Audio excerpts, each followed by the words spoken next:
The Bombay plan একটি ভুলে যাওয়া ঐতিহাসিক দলিল। বর্তমানে এয়ার ইন্ডিয়ার বেসরকারীকরণ হয়েছে। যদিও এটির সিদ্ধান্ত নিতে অনেকটা দেরি হয়ে গিয়েছে, ভারতের অর্থনীতি কিছুটা পিছিয়ে পড়েছে, ফলস্বরূপ এই বিষয়ে অনেক কথোপকথন চলেছে। এই বিষয়ে আলোচনা করতে গিয়ে অনেকেই জওহরলাল নেহরুর সময় তৈরি হওয়া ভারতীয় অর্থনীতির ওপর একচেটিয়া রাষ্ট্রীয় নিয়ন্ত্রণকে দায়ী করেছে। মনে করা হয় স্বাধীনতার পূর্ব পর্যন্ত ভারতীয় অর্থনৈতিক নীতি গঠনে ভারতীয় ব্যবসার ভূমিকাকে উপেক্ষা করা হয়েছে।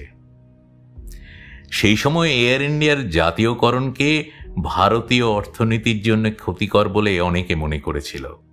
তৎকালীন ভারতবর্ষ ছিল একটি দরিদ্র ও অর্থনৈতিক দিক থেকে অসম একটি দেশ, যার সম্পদ ও অর্থনৈতিক প্রবৃদ্ধির নিদারুণ প্রয়োজন ছিল।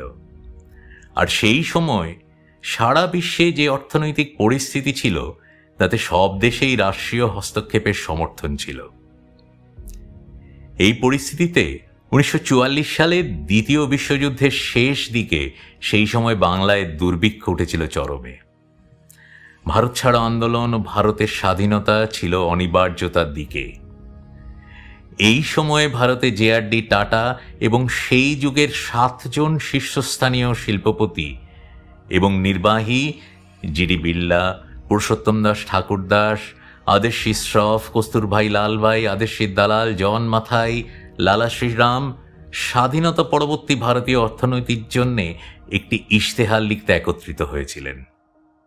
এটিকে দ্য বম্বে প্ল্যান নামে অভিহিত করা হয়েছিল, বা আরও আনুষ্ঠানিকভাবে বলা যায় ভারতের জন্য অর্থনৈতিক উন্নয়নের একটি পরিকল্পনা। এই শিল্পপতিরা reserve bank of India, federation of Indian chambers of commerce and industry স্থাপনে সাহায্য করেছিলেন। স্বাধীনতা সংগ্রামের সময় কংগ্রেসকে সমর্থন করেছিলেন এবং এমনকি দ্বিতীয় বিশ্বযুদ্ধের সময় ভাইসরয়ের কার্যনির্বাহী পরিষদে বসেছিলেন। বম্বে প্ল্যান ছিল স্বাধীনতা পরবর্তী ভারতীয় অর্থনীতি সম্পর্কে এই শিল্পপতিদের মতামত। এই প্ল্যানের অন্তর্ভুক্ত ছিল কৃষি আধিপত্য থেকে শিল্পায়নে একটি রূপান্তর, কেন্দ্রীভূত পরিকল্পনার মাধ্যমে সম্পদের বরাদ্দ এবং রাজ্যের আধিপত্যাধীন মৌলিক শিল্প এবং ভোক্তা শিল্পে শিল্পের বিভাজন, বেসরকারি খাতে ছেড়ে দেওয়া ইত্যাদি। শুরু থেকেই পরিকল্পনাটি অর্থনীতিকে সংগঠিত করার এবং নাগরিকদের মৌলিক প্রয়োজনীয়তা প্রদানের ক্ষেত্রে রাষ্ট্রের প্রাধান্যকে স্বীকার করেছে। এই প্ল্যান চেয়েছিল 15 বছরে ভারতের জিডিপি 3 গুণ বাড়িয়ে দিতে। এটি ছিল স্বাধীনতার পরে নেহেরুর সরকারের তৈরির পঞ্চবার্ষিক পরিকল্পনার অনুরূপ, যা কৃষি, শিল্পায়ন এবং তারপরে পরিষেবা অর্থনীতিতে রূপান্তরকে অগ্রাধিকার দিয়েছিল। মোট কথা, ভারতের ব্যবসায়ীরা পূর্ববর্তী নানা দিকের কথা মাথায় রেখে তার সাথে সামঞ্জস্য রেখে একটি রাষ্ট্রপ্রধান অর্থনীতির পক্ষে ছিলেন। উদাহরণস্বরূপ, তারা কংগ্রেসের শাসনাধীন প্রদেশ জুড়ে সম্পদের পরিকল্পনা করতে 1937 সালে কংগ্রেসের জাতীয় পরিকল্পনা কমিটিতে বসেছিলেন। কিছু শিল্পপতি অর্থনীতির বিষয়ে তাদের মতামত শেয়ার করার জন্য ব্রিটিশ রাজ দ্বারা গঠিত কমিটিতে বসেছিলেন। মেধা কোদাইসার মতন ইতিহাসবিদরা বম্বে প্ল্যানকে রাষ্ট্রীয় পরিকল্পনায় একটি বৈপ্লবিক ধারণা বলে অভিহিত করেছেন, কারণ এটি একটি পরিকল্পিত অর্থনীতিতে বেসরকারি খাতের সহাবস্থানের জন্য এক মধ্যপন্থা গ্রহণ করেছে।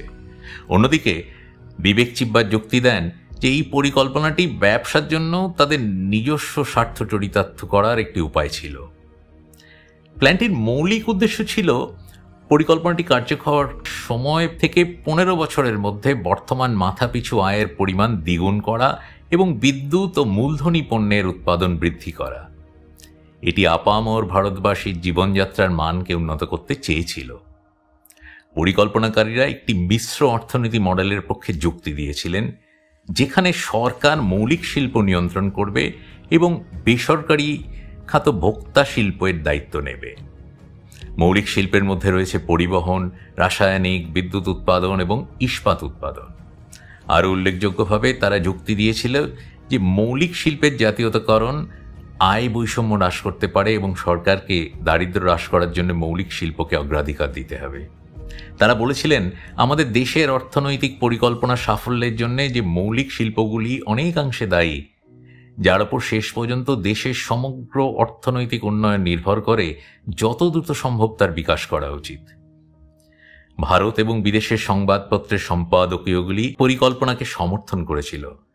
গ্লাসগো হেরাল্ড জনস্বাস্থ্য, জনসংখ্যা নিয়ন্ত্রণ এবং শিক্ষার মতো বিষয়গুলি সম্পর্কে চিন্তা করার জন্য পরিকল্পনাকারীদের প্রশংসা করেছে। বম্বে প্ল্যান রাষ্ট্রের জন্য অত্যন্ত গুরুত্বপূর্ণ ছিল, কারণ এটি রাষ্ট্রের অর্থনীতিতে আধিপত্য করা উচিত কিনা তা নিয়ে তর্ক করা হোক থেকে রাষ্ট্রের অর্থনীতিতে কতটা জড়িত হওয়া উচিত তা বিশ্লেষণ করেছে। এই প্ল্যানের প্রভাবে দ্বিতীয় বিশ্বযুদ্ধের অব্যবহিত পরে প্রথম এবং দ্বিতীয় পঞ্চবার্ষিক পরিকল্পনাগুলিতে স্পষ্টভাবে দেখা যায়, যেগুলি যথাক্রমে কৃষি উন্নয়ন এবং শিল্প বৃদ্ধিকে অগ্রাধিকার দিয়েছে। কিন্তু অনেকের কাছে এই প্ল্যানটি ছিল জাতীয় কংগ্রেসের নেতৃবৃন্দের কাছে ব্যবসায়িকদের একটি ইঙ্গিত দেওয়ার একটি উপায় যে তারা অর্থনীতিতে রাষ্ট্রের আধিপত্য মেনে নিতে ইচ্ছুক। বম্বে প্ল্যান স্বাধীনতা পূর্ববর্তী সময়ে ভারতীয় অর্থনৈতিক পরিকল্পনাকে বোঝার এক গুরুত্বপূর্ণ দলিল। আমরা এটির কথা সকলকে স্মরণ করিয়ে দিতে চাই মাত্র, এর প্রশংসা বা সমালোচনা করতে চাই না এই পর্বে।